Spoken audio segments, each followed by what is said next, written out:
Radiovisión Sapucaí. Radiovisión Sapucaí. Fin del espacio publicitario. Y seguimos con la mejor programación.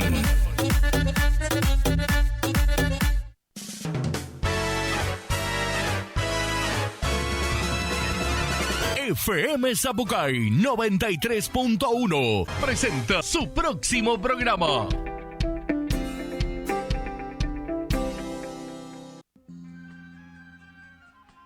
Espera, que aún la nave del olvido no ha partido. No condenemos al naufragio lo vivido. Por nuestro ayer, por nuestro amor yo te lo pido. Espera un poco, un poquito más para llevarte mi felicidad. Espera un poco, un poquito más. Me moriría si te espera un poco, un poquito más para llevarte mi felicidad. Espera un poco, un poquito más. Me moriría si te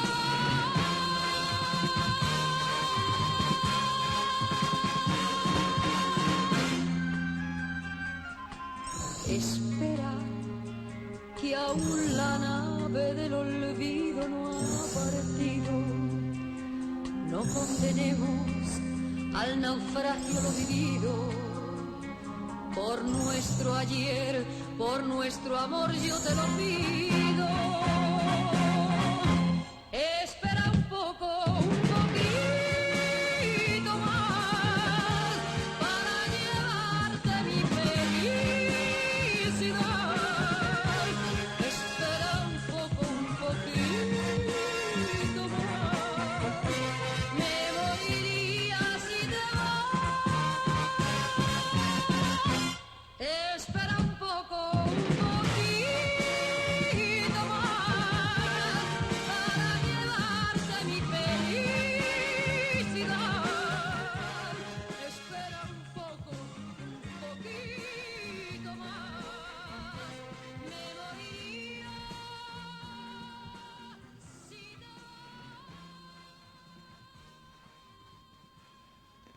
Buenas noches, bienvenidos a la última hora vespertina.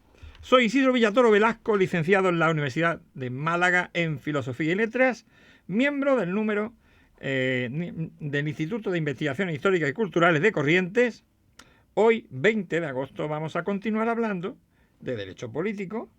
Seguimos con Grecia aún, ¿no? Creo que tocaba Esparta, el derecho en Esparta. Además, unos apuntes acerca de lo que existía previamente en la Revolución Francesa, y tenemos también el quinto capítulo de la vida de Tamerlán, el último destructor de ciudades, inspirador de novelas e incluso de ilusiones más allá de sus fronteras. Acaban de oír a la cantante española Nati Mistral, que se llamaba Natividad Macho Álvarez. No sé si por eso ella, cuando hablaba como que estaba en contra de ese feminismo extraño, no sé si por el apellido.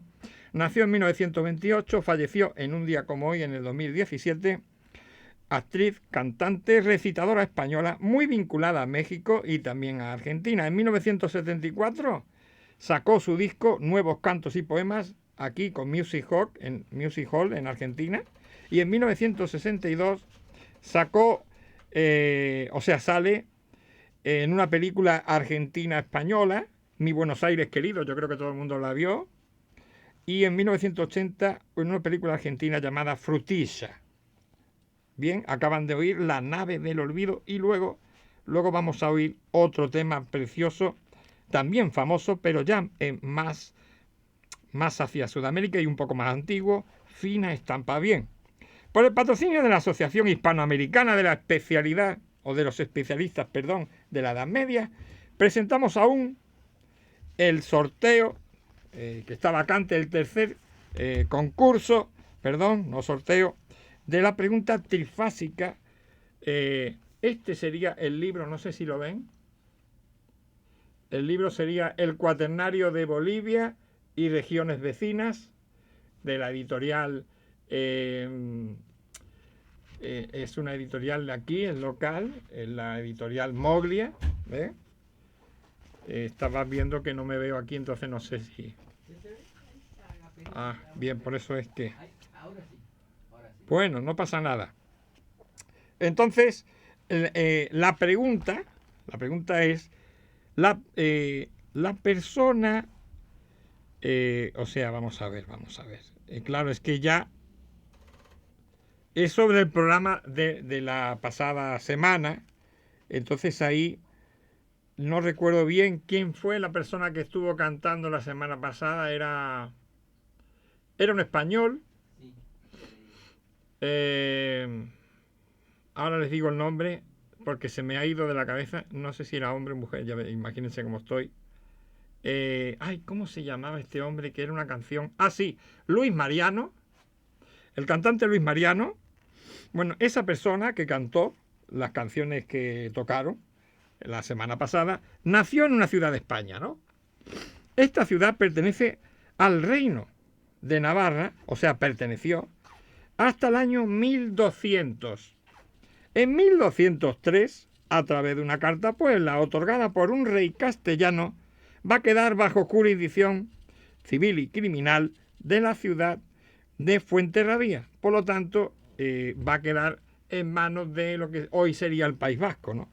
Este rey que hizo esto en 1203, que también va a protagonizar una cruzada en la península ibérica contra los almohades, ¿qué papa le otorgó esta declaración de la cruzada, a través de la cual castellanos, navarros, aragoneses y portugueses derrotaron a los almohades y no van a participar ninguno de los reyes que cruzaron los Pirineos, franceses, todo esto, europeos, ultramontanos, porque estos querían maltratar a los judíos y a los musulmanes de las localidades previamente conquistadas.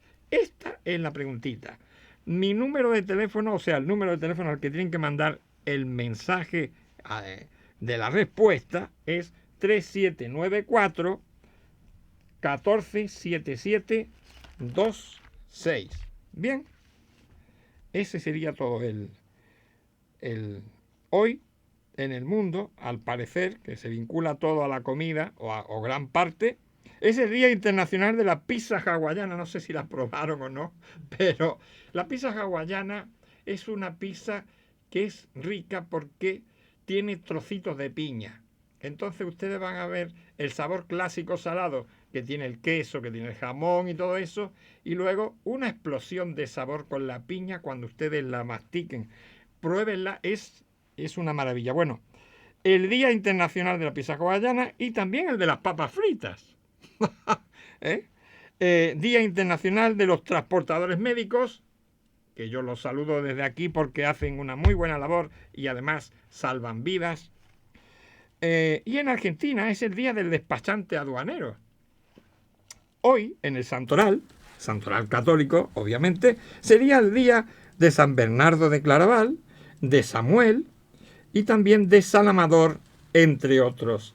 Samuel fue un profeta, ustedes ya saben, pero claro, fue profeta y juez de Israel del Antiguo Testamento, pero va a ser el primer profeta posterior a Moisés, o sea, fíjense cuánto tiempo, y el último de los jueces, o sea, cuando Moisés muere, el primer juez va a ser Josué, ¿no?, que iba con él, y desde ese tiempo él va a ser el último de los jueces de Israel y además el primer profeta después de Moisés.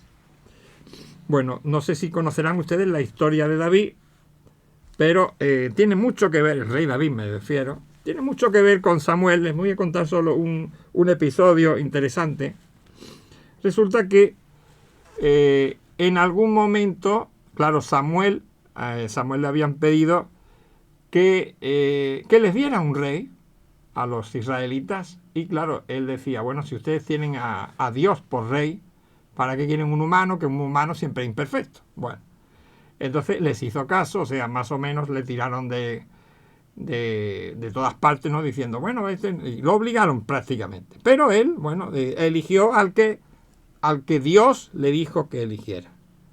Pero en algún momento le dice Samuel al rey Saúl, que es al que eligió, y ya al final de este periodo en el que hacía caso más o menos a lo que le decía el profeta, le dijo, tienes a los amalecitas en tus manos, en tu poder, lo dice Dios, pero tienes que matar a todas las personas, niños, mujeres, viejos, a todos sus animales, todos. No tiene que haber nada en la tierra que sea de los amalecitas. Entonces va a luchar contra los amalecitas, los vence. Creo que eran los amalecitas, yo ya no, pero pienso que sí. Y entonces resulta que llega a un acuerdo, está llegando a un acuerdo con el rey vencido.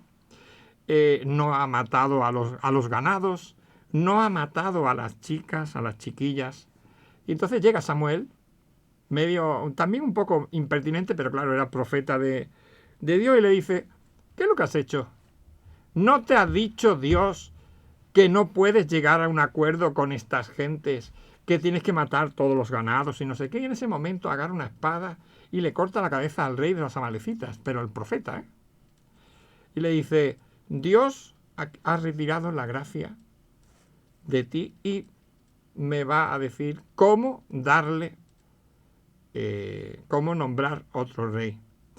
Entonces, esa historia viene a cuento porque ahora resulta que llega, adivinen a dónde, llega hasta Belén, hasta el villorrio ese Belén, y allí busca a Jesé, que era hijo de Obed, nieto de Boz, que esos son personajes del Antiguo Testamento, y le dice que Dios necesita, que él necesita ver a sus hijos delante de él, porque Dios va a bendecir a uno de ellos.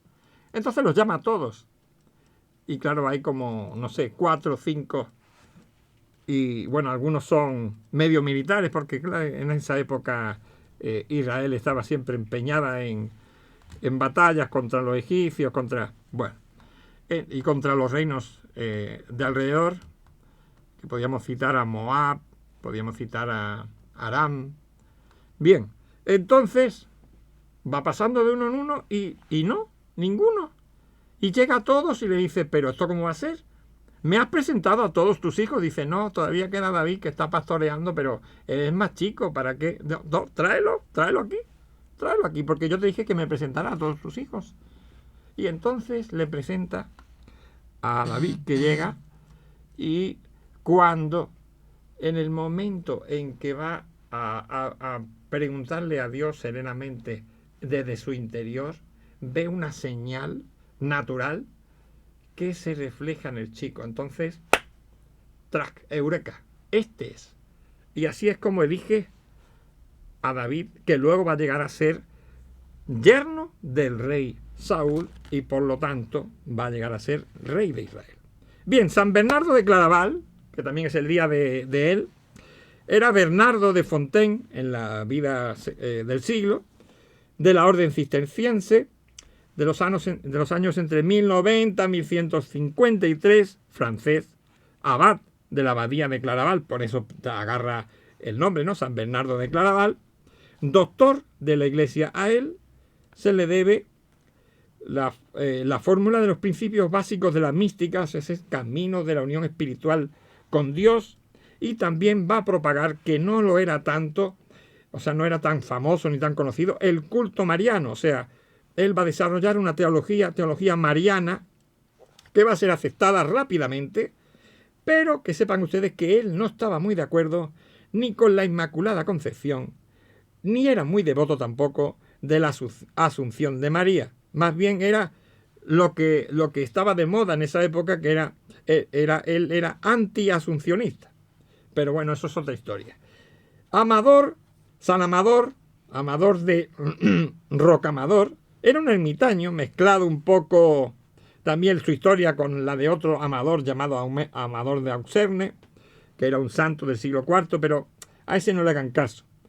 Hay una leyenda de la Edad Media muy bonita, en realidad es extraña, porque dice que un rico publicano de Jericó, volvemos otra vez a Israel, de Jericó, llamado Zaqueo, se va a casar con Verónica, la del pañuelo, la que le pone el pañuelo en la cara a Jesús cuando está pasando la pasión, ¿no? Cuando está ocurriendo esa pasión de Cristo que lo lleva hasta el monte Calvario, ¿no? O sea, Verónica, la del Evangelio, llega hasta un lugar que hoy se conoce como Rocamadour, y allí él se cambia de nombre y se pone Amatur o Amadour, que es como se le conoce, Amador. Y entonces allí instalado, para darle gracias a Dios, va a fundar un oratorio en una roca. Y más tarde, como él se ha cambiado el nombre a Amador, pues será la roca de Amador. Y por eso hoy se conoce como Rocamadour. ¿Y por qué cuento todo esto? Porque este señor se llamaba Zaqueo. Y por eso hoy también es San Zaqueo. No es por otra cosa. Bien, vamos a pasar entonces a recordarles a ustedes que el 5º Congreso Iberoamericano de Historia, Genealogía y Cultura de la ciudad de Corrientes se va a dar entre los días 21 y 24 de octubre, normalmente por la mañana. Hay una serie de eventos a los que ustedes pueden también apuntarse o anotarse, que son por la tarde, que son como por ejemplo, una visita a la historia local, ¿no? Un recorrido de varios lugares. Son bonitas esas tardes. Bien, entrada gratuita al Salón Azul del Decanato de la Facultad de Derecho de la UNE, y también se va a transmitir por las redes. Eso ustedes lo pueden ver por ahí. Este ya es el 5º. Pero normalmente personas de Iberoamérica, desde México, Estados Unidos también, algunos de Estados Unidos, algunos ha habido también, ha ocurrido eso, Perú, Chile, Bolivia, Brasil también, Brasil porque es iberoamericano, y también de Europa ha venido alguna persona, por ejemplo, un griego vino una vez. En fin, fueron cosas muy interesantes, ocurrieron cosas muy interesantes. Seguimos con la revisión que iniciamos hace 4 semanas acerca del estudio de los precedentes de la Revolución Francesa, leyendo sobre el libro de historia del historiador catalán Manuel Santirso Rodríguez. Ustedes pueden agarrar esto que está en los kioscos de la calle. Yo lo compré por 8.000 pesos nuevo, está en el kiosco así, 8.000 o 9.000, no recuerdo bien. Baratísimo. Que se llama De la Revolución Francesa a Napoleón, impreso en Barcelona en el año 2026. Bien, vamos a seguir. Nos quedamos diciendo en qué se gastaban los impuestos el rey de Francia. Y entonces ahí nos señala el autor que Francia había dejado de ser la primera potencia militar terrestre de Europa porque su ejército constaba de 180.000 soldados, frente a los de Prusia, que tenían 194.000, que igualmente tampoco es mucho, o sea, la diferencia serían 14.000 personas. Pero Austria tenía 240.000 soldados, Rusia 300.000, o sea, ya Francia no era lo que antaño. Sin embargo, Luis XVI va a reinar en el mayor estado del continente, salvo Rusia. Un espacio poblado por casi 29 millones de personas en 1788, y frente a los casi 19 de Austria, aproximadamente 14 de Gran Bretaña e Irlanda, 10 millones de la monarquía hispánica en Europa, más otros tantos en las Indias, y menos de 6 millones en Prusia. Fíjense que Prusia tenía un ejército mayor que él, pero tenía menos personas. Sobre todo, la monarquía francesa atesoraba un gran capital simbólico, eso sí. Tenía el Palacio de Versalles, que era siempre muy imitado, ¿no? En 1662, Luis XIV, este sí es el abuelo de este otro, o el bisabuelo, había mandado acondicionar el pabellón de caza en los bosques próximos que había heredado de su padre, pero 22 años después abandonó París para instalarse de forma permanente 5 leguas al oeste, en lo que ya era el palacio más impresionante de Europa, y hasta octubre de 1789, Versalles no solo va a acoger a la Casa Real y a su abundante servicio, sino que también, sobre todo, a la corte francesa, ¿no? La mayor parte de la cual se alojaba a expensas del fisco, o sea, del Estado, en el ala sur del conjunto. En Versalles se daban a conocer las primicias de las artes escénicas, los artistas plásticos labraban su reputación allí, se disputaban torneos de ingenio en los que se desarrollaban intrigas de todo género. Allí también se dictaban las modas, las convenciones de civilización, las líneas maestras de las letras en todo el continente, en una época en que el francés también era la lengua universal de la alta cultura, de los estratos sociales superiores, de la diplomacia. Hasta hace muy poquito también, aquí, el siglo pasado, se enseñaba a las chicas, sobre todo a las chicas, a hablar francés, a tocar el piano. Versalles era, en suma, la escena donde la monarquía francesa desplegaba su magnificencia para envidia, estoy mirando la hora, bien, para envidia de los cortesanos y asombro de los súbditos. Bien, aquí tengo una historia que nos refleja exactamente lo que yo estaba diciéndoles. Miren ustedes, las réplicas de Versalles. Otras monarquías europeas, en especial las regidas por la Casa de Borbón, quisieron imitar ese esplendor levantado, o sea, en Versalles se hicieron sus Versalles, sus réplicas, ¿no? Aunque no van a residir en ellos de forma exclusiva. El Real Sitio de Aranjuez, por ejemplo, en España, reformado y ampliado después con Fernando VII, Carlos III de España. Carlos III de España puede ser que haya sido uno de los mejores reyes. Lástima que haya tenido un inútil por hijo, pero bueno, eso ya es otra cosa. Reproduce a escala la solución de una U. Así, ¿no? Una U, ese sería el... Sí, porque ustedes cuando van ven que es así, ¿no? Como que te abraza. Central de su modelo versallesco, y como este cuenta con grandes jardines también, a la francesa, y hasta con una galería de espejos también, en este caso, completada con porcelana. Entre 1752 y 1759, cuando aún reinaba como Carlos VII de Nápoles y Sicilia, el que luego va a ser Carlos III, que le obligan a abandonar ese reino para asumir la corona, porque se mueren sus dos hermanastros, Carlos III de España había emprendido también la construcción de un palacio, un lugar llamado Caserta, cerca de Nápoles, dotado de un edificio de 2 plantas, con cerca de 40.000 metros cuadrados, a la sazón el más grande del mundo. Durante el largo reinado de su sucesor, que era hijo de él, Fernando III, 1759 hasta 1825, se va a alzar el parque anexo de 120 hectáreas con jardines, estanques y hasta un acueducto que canaliza el caudal de una catarata. La monarquía austríaca también, católica, pero en cuyo trono se sentaba la Casa de Habsburgo, no la de Borbón, va a erigir su propio Versalles a partir de la residencia veraniega de Schönbrunn. Ustedes cuando vayan a Schönbrunn verán el palacio, van a andar todos esos jardines enormes que hay hasta llegar a una altura que es más alta que ese mismo palacio, y allí tienen la residencia de verano y una pileta que, pues, vamos, es envidiable, ¿no? Es enorme, y además también tienen un zoológico, o tenían un zoológico. Los trabajos comenzaron en 1696 bajo el reinado de Leopoldo I.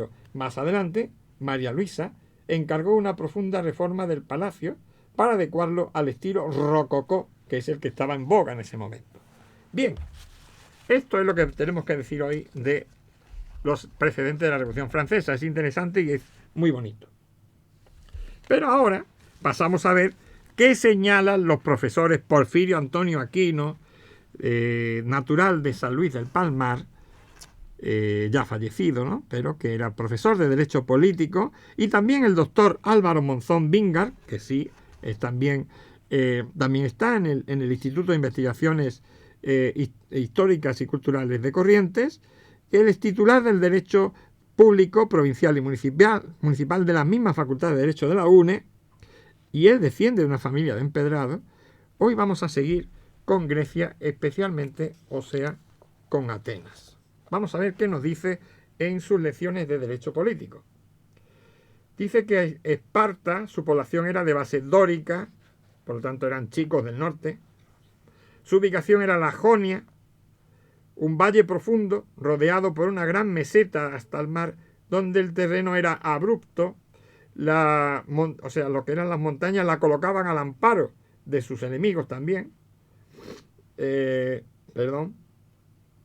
¿Qué clases sociales teníamos? Bueno, tenemos los espartanos, que descienden de los dóricos, que constituían una comunidad disciplinada. Ya saben ustedes, si vieron algunas películas, leyeron algo, 300 por ejemplo, una comunidad disciplinada severamente, y su virtud más alta era la capacidad guerrera.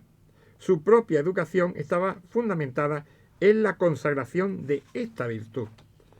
Luego tenemos los periecos, que bueno, esos son los que habían antes de llegar los dóricos, ¿eh? Entonces son de origen predórico, habían aceptado a los invasores. Se les reconocieron algunos derechos civiles e incluso en determinadas circunstancias podían adquirir un cierto estatus de ciudadano, pero que ya saben ustedes que no. Y luego ya, de fondo, en todo el Peloponeso, tenían ustedes a los hilotas, no idiotas, sino hilotas, que pertenecientes a una raza vencida. Como consecuencia de esa invasión dórica, su condición social derivaba prácticamente de la lucha que habían opuesto antes de su sometimiento definitivo. Por lo tanto, eran también destinados en algunos casos al servicio militar, naturalmente bajo el comando de los espartanos. Sus condiciones de vida eran durísimas. ¿Qué instituciones tenían en Esparta? La monarquía, que en realidad era una diarquía, podríamos decir, ¿no? Porque eran dos reyes, donde sus titulares estaban colocados en la función más eminente, ejercían funciones religiosas, militares, y sus propias personas eran sagradas. Y ahora lo que les voy a decir es para que ustedes no vayan creyendo que este señor que hace películas de Alien y luego se dedica a hacer, o personas así, ¿no? Se dedica a hacer películas históricas y les da a ustedes un relato que parece de fábula o cuento, no tiene nada que ver con la realidad. Los éforos, 5 magistrados con duración anual en sus funciones, no tienen nada que ver con los éforos que salen por allí en esa película. Y tenían facultades legislativas, ejecutivas y judiciales. Entre ellos se repartían las distintas labores gubernamentales. Luego tenemos un senado, pero también podía denominarse gerusia, porque ger, ya saben ustedes que significa viejito o viejo, y bueno, la gerusia es una asamblea de viejos, compuesto por 28 miembros no menores de 60 años. Por eso es la gerusia, ¿no? De carácter vitalicio, o sea, la persona que entraba ahí ya entraba hasta que se lo llevaban por delante en su caja o como sea. También tenían funciones legislativas, judiciales, etc. La asamblea o apella, reunión anual de los ciudadanos espartanos mayores de 30 años, si no, no eres, cuya función consistía en votar las leyes propuestas por los éforos sin discusión en forma afirmativa o negativamente. En materia electiva les correspondía nombrar a los éforos y a los gerontes. Una institución, aunque no precisamente gubernativa, la constituía también el ejército. El ejército también era muy importante. Ya vieron, esto sí coincide con la película. Base del poder espartano, la milicia va a constituir un oficio de carácter permanente, interesante, y de alta distinción. Por lo tanto, el espartano, el que ustedes eligieran, era soldado antes que nada. Y aquí, como termina para Atenas, les voy a decir que hay una frase que dicen en la película que han sacado de textos, pero que está bien. Es una frase que le dice la mujer del rey al rey cuando se va, ¿no? A Leónidas le dice, ven andando con el escudo o sobre el escudo. ¿Qué significa esto? Significa que vengas porque has ganado la batalla vivo y con tu escudo, que no huiste y tiraste el escudo, eso lo que está diciendo, que no venga cobardemente, y también que si no, ven muerto, y que te traigan sobre el escudo. Así eran las mujeres espartanas. Bien, Atenas. Creo que nos da tiempo a empezarlo. De población con base jónica, su ubicación ya no son dóricos, su ubicación era junto al mar, con una cadena de montañas también que se extendían en un valle pródigo, con algunos cultivos. Su privilegiada ubicación hizo del pueblo ateniense una comunidad abierta, de horizontes ilimitados, fundamentalmente náutica, o sea, eran navegantes, eran comerciantes, que se expandieron a través del mar, fundando colonias que recibieron las enseñanzas de la ciudad natal también, ¿no? Tenemos una serie de instituciones primitivas, porque en su origen la figura más alta era la del rey, el rey de Atenas. Tenemos los eupátridas o nobles, que formaban el núcleo privilegiado poseedor de los conocimientos y de los bienes, y se hallaban relacionados con los asuntos generales. El areópago, de 50 miembros, esto es, tenía a su cargo la elección de los arcontes, y estos arcontes eran luego lo que ustedes van a ver. Al suprimirse la monarquía como título máximo, se va a establecer eso, el arcontazgo. El arconte rey, con funciones pontificiales, eso sería como un sumo pontífice romano. El arconte civil, o un general romano, o sea, lo que sería un cónsul, con funciones judiciales. Y el estratega o polemarca, entonces el arconte civil sería más bien un pretor. Y el estratega o polemarca, que era el jefe del ejército, ahí van a tener ustedes un cónsul. Ahí está. Ese sería el paralelismo. Sus legisladores, Adracón, que no sé si conocerán ustedes el nombre, pero hay Dracón agarra y pone unas leyes y les llaman las leyes draconianas, y normalmente se nombran como negativo, porque esas leyes tenían mandanga, pero buena. Pero antes que no tener ley, es mejor tener una ley. Ustedes también tienen que ver la época en la que está hecho eso. Una época en que la gente te mataba porque tú ibas por la calle, si es que existía esa calle, ¿vale? Porque a lo mejor era en el campo. Bien. A Dracón se le reconoce como el gran legislador ateniense que va a establecer un código, no importa, un código, para preservar las formas republicanas de gobierno. La severidad de sus disposiciones, como ya les dije, lo va a hacer impracticable, y a través del tiempo se lo va a reconocer por su excesivo rigor, al punto que con ese nombre se califica hoy a toda disposición severa en extremo. Ahí está, ¿ven? El término, el adjetivo draconiano, ahora se utiliza para esto. Solón, que era uno de los 7 sabios de Grecia, va a ser el gran legislador, el profundo reformador del orden general de Atenas, y en materia social va a establecer el principio de la igualdad ante la ley por sobre el nacimiento y la riqueza, va a prohibir la venta del deudor por el acreedor, o sea, la esclavitud por deuda, va a limitar la extensión de las tierras de propiedad de los nobles, va a retribuir a todos los ciudadanos con una participación en los beneficios derivados de la explotación de las minas, y va a formular también una clasificación de los ciudadanos según sus bienes. O sea, esto sería un censor. La primera clase tenía libre acceso a las magistraturas. La segunda, a todas menos al arcontazgo. La tercera, solo a cargos inferiores.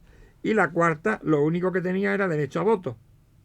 La población de Atenas estaba constituida entonces por ciudadanos de acuerdo con esa clasificación precedentemente formulada. Luego tenemos los esclavos, cuyo número difiere según los historiadores, porque mientras algunos expresan que constituía aproximadamente un 20%, otros entienden que superaban el 50%.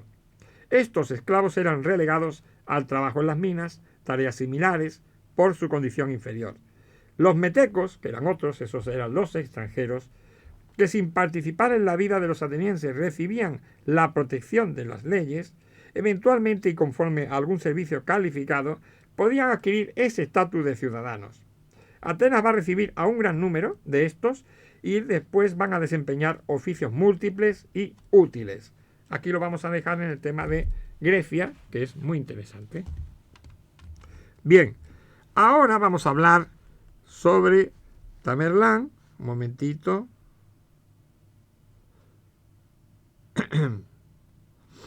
Bien, voy a quitarle el sonido al Ahí está.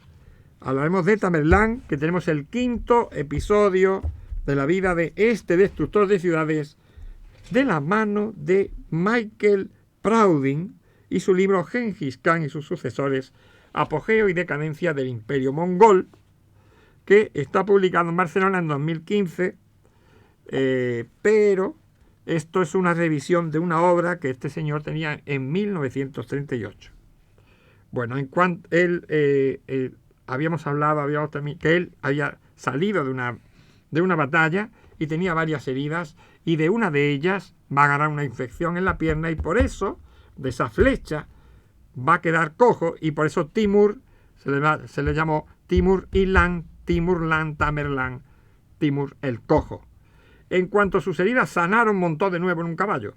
Solo tenía 40 jinetes siguiéndole, pero todos eran nobles, hijos de príncipes, emires, los más valientes guerreros. Se dirigieron cabalgando por las montañas hacia el norte, y en una de aquellas valles vieron a un tigre con el que Timur quiso probar fortuna. Dice, palabras de él según el biógrafo: si logro matarlo tendré éxito en todo, se dijo, y utilizando su arco lo dejó muerto al instante con la primera flecha. Bueno, esto puede ser también un poco de cuento, nunca se sabe. Bien. Entonces, animados todos por este augurio, decidieron acampar en aquel valle, lugar al que acudieron los descontentos con el dominio de los mongoles Chagatai, que son los de aquella zona que habían quedado. Los más bélicos aventureros nómadas, muchos jefes de pequeñas tribus, con sus séquitos, tropas bastante numerosas de guerreros. La llegada de cada grupo se celebraba con espléndidos festines. Yo no sé luego cómo podían cabalgar esta gente con tanto comer. Y Timur los recibía a todos con los brazos abiertos, dándoles lo que aún le quedaba. A unos le daba su cota de malla, a otros su rico cinturón, a un tercero su sombrero adornado con piedras preciosas. El ejército aumentaba y pronto se encontró Timur en condiciones de apoderarse de una fortaleza, la que fuese, que había de servirle de base, punto de apoyo en sus futuras operaciones. Este señor, si ustedes no lo saben, construyó un imperio. En una rápida correría va a atacar por sorpresa a los príncipes de Badashán, que hubieran de someterse y pagar tributo para librarse del saqueo de los vencedores. Por último, va a derrotar a una división de mongoles Chagatai y va a pasar el río Oxus, que está ahí al norte de Irán. El regente Iljas va a enviar contra él a un poderoso ejército y se va a ver obligado a cruzar el río, no obstante su valentía y heroísmo, porque la mitad de sus tribus se negaron a seguirle. Pero Timur no desesperó. Conociendo a sus enemigos, sabía que el tiempo le iba a favorecer. Y así fue, puesto que, enceguecidos por la lucha y la obtención de botines que habían tenido que abandonar los demás, levantaron un campamento y se retiraron, cansados de vigilar los movimientos de un ejército inferior en número, acampado en una región que por estéril no ofrecía beneficios. Cuando finalmente se marcharon, el camino hacia Transoxiana se halló libre ante Timur, y de inmediato los jefes que le abandonaron volvieron a unirse a él con sus tribus. De nuevo, Iljas se enfrentó a él, pero esta vez con todas sus fuerzas, más de 20.000 hombres. Timur solo disponía de 6.000. El encuentro de estos dos ejércitos va a tener lugar cerca de un río. Timur confió la defensa del único puente que había a 2.000 guerreros de élite. Durante la noche se va a retirar con el resto de sus tropas hacia un lugar del río que tenía un vado, o sea que fuera vadeable. A la mañana siguiente el enemigo no vio más que la reducida tropa esa del puente, 2.000, y supuso que el resto del ejército preparaba una emboscada. Iljas no se atrevía a atacar hasta conocer, por medio de sus mensajeros o exploradores, el emplazamiento de sus enemigos.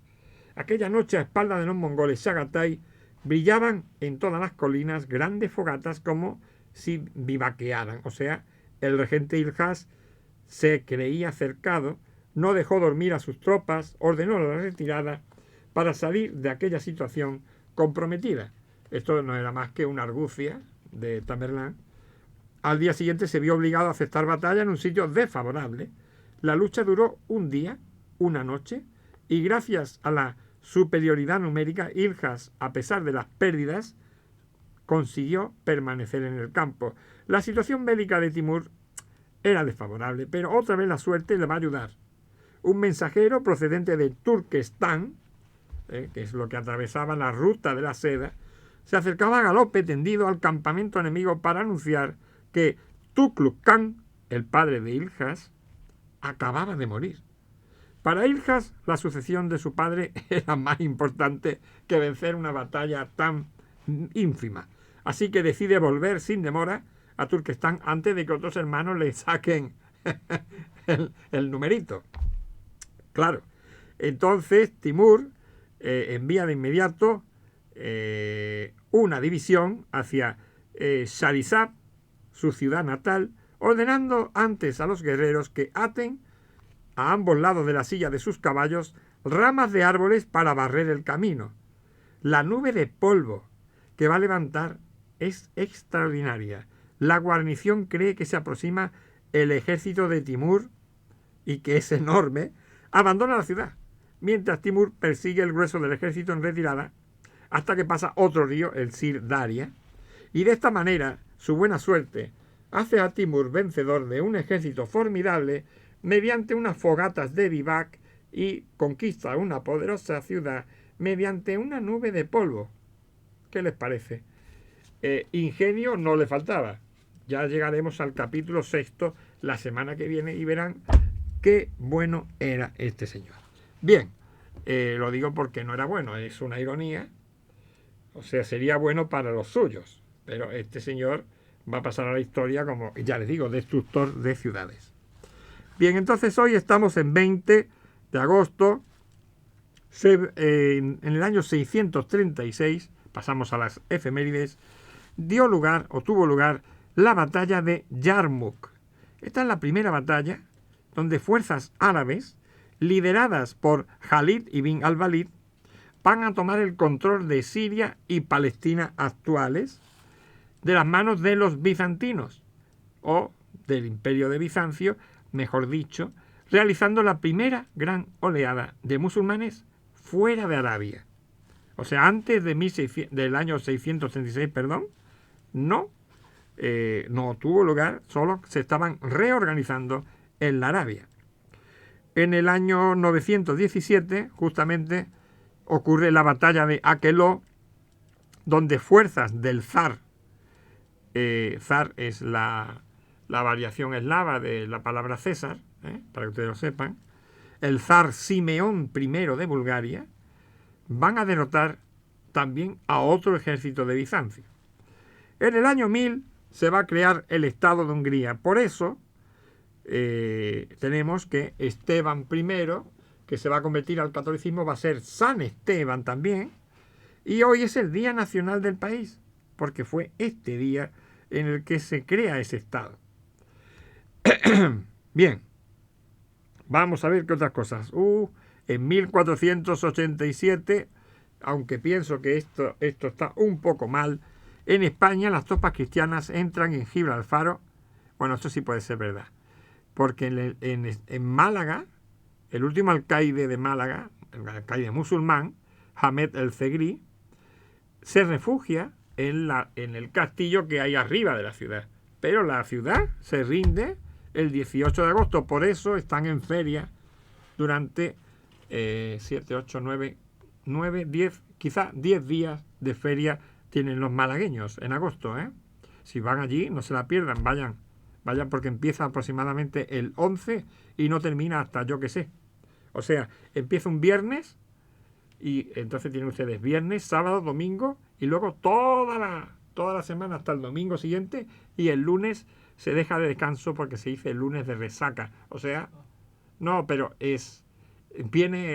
va muchísima gente del norte de Europa, van exagerados, se vende una cantidad de vino porque, claro, es que allí es verano, vino fresquito en unos vasitos así, que la gente lleva colgados aquí. O sea, es terrible. O sea, no, si a ustedes no les gusta el vino, ni bailar, ni nada, no vayan. Bien, entonces las tropas cristianas hoy sí entrarían en el castillito que hay arriba y ahí lo agarrarían, lo apresarían y estaría excluido de la rendición y fue vendido como esclavo en una ciudad de Sevilla llamada Carmona. Por si ustedes no lo sabían, Málaga va a ser una ciudad sitiada por los Reyes Católicos, porque esto es de los Reyes Católicos, 1487, y va a ser bombardeada. Una de las primeras ciudades bombardeadas va a ser muy sufrida, va a ser un bombardeo terrible. Y los maravillosos que llevaban la ciudad, salvo entregaron la ciudad, y ellos son los únicos que se salvaron y sus familias. Los demás, toda la población de Málaga fue vendida como esclava a todo el resto de España. Fuera. O sea, hoy ningún malagueño somos descendientes de los malagueños después de antes de 1487. A no ser que coincida. Pero no lo sabemos. Bien, o sea, el malagueño de pura cepa es después de 1487. Para que ustedes sepan eso. Bien, ¿qué hora es? ¿Es hora de música o de qué? Bien. No, yo pregunto porque me gusta. Fíjense ustedes, aquí tenemos un dato interesante. Tenemos dos. En 1775, en Arizona, los españoles van a fundar un presidio real, el presidio real de San Agustín del Tucson, que se va a convertir en la ciudad de Tucson. O sea, es que hay muchísimas ciudades de Estados Unidos que tienen origen hispano.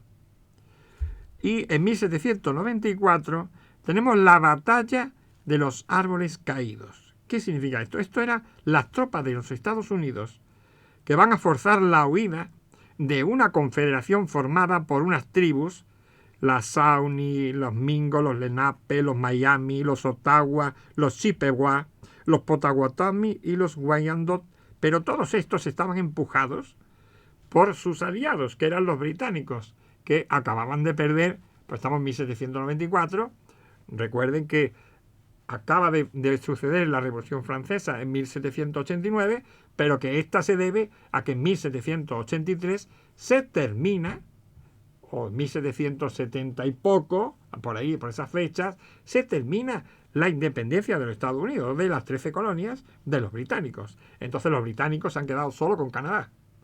Y están siempre ahí manipulando a ver qué pueden, Y por eso luego, como ellos lo que tienen por costumbre cuando tienen una guerra contra sus aliados, por ejemplo, los que antes eran sus aliados, contra los Países Bajos, ¿qué hacen? Pues mandan a Beresford. ¿Les suena Beresford? Bien. Beresford dirigió un combate, una batalla, en la que San Martín, en España, estaba a sus órdenes. Eso fue antes de o después de. Pero en 1800 y poquito van a ocurrir las dos invasiones británicas y Beresford primero va a invadir la Ciudad del Cabo, va a conquistar la Ciudad del Cabo y tenía órdenes de conquistar una española y se fue a Buenos Aires. Pero tuvo que dejar tropas allí. Bien, entonces ahora van a escuchar a ¿cómo se llamaba? Nati Mistral, pobrecita, que ya se murió, cantando esa bella canción de Fina Estampa. Nos vemos la semana que viene, o nos oímos. Adiós.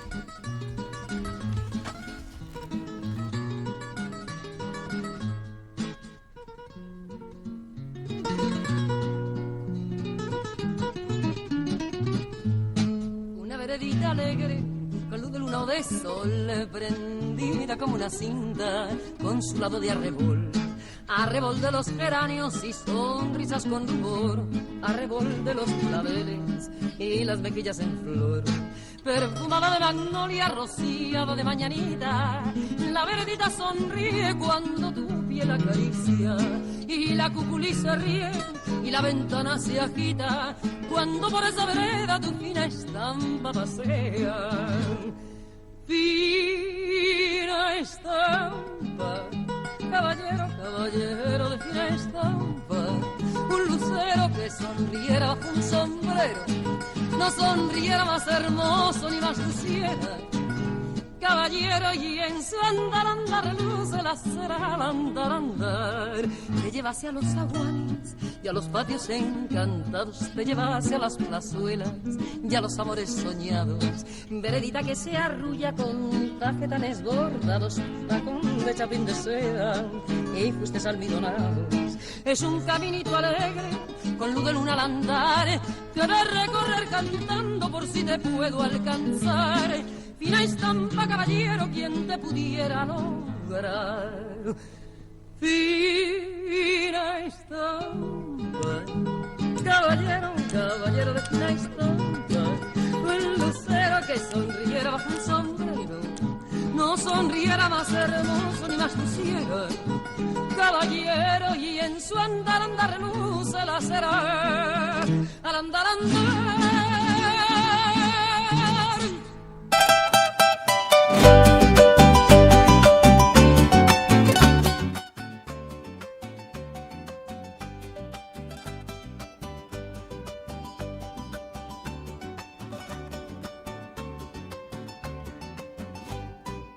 En el aire de corriente, Radiovisión Zapucay, siempre presente. Prende la radio, ponte a bailar, cambia tu vida con Zapucay. Zapucay, Zapucay, Zapucay, 93.1 de tu dial.